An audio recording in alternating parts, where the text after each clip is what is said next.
You can use this book in a number of ways.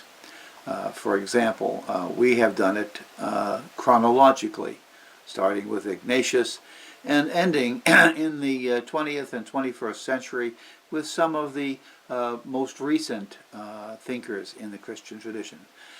Individuals and church traditions. We included in the final section, in section 12 of our book, some citations from the Second Vatican Council, which took place in the 1960s of the 20th century, and from the Presbyterian Confession of 1967, which was being discussed, developed, and issued at the roughly the same time as the Second Vatican Council. And these provide us with insights in an historical fashion, although it is not a pure history. We have preferred the term journey because we do not take into account all of the historical data in each of those periods, but rather just the theological issues as they found their way into the lives of the Christian tradition and those who were transmitting it.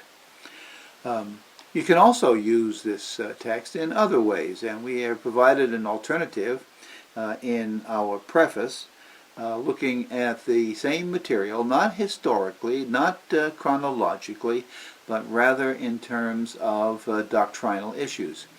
So, for example, we have scheduled or listed out a number of different doctrines which are quite central to the Christian faith and the Christian tradition.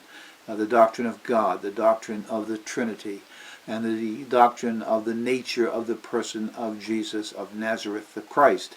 These were critical issues in the early centuries of the Christian community. And they battled with each other after they were finally established in the general cultural settings with each other over slight differences on who and what this person of Christ was and is. What is the Trinity? And how can you speak of three and one and three? So we looked at some doctrinal issues, as I say, beginning with those.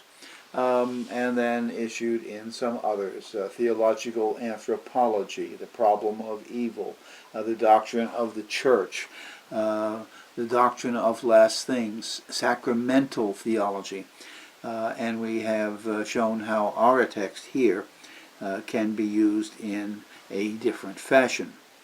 And so that gives you an idea about what this book is about and why we wrote it, and some idea of how we may teach it.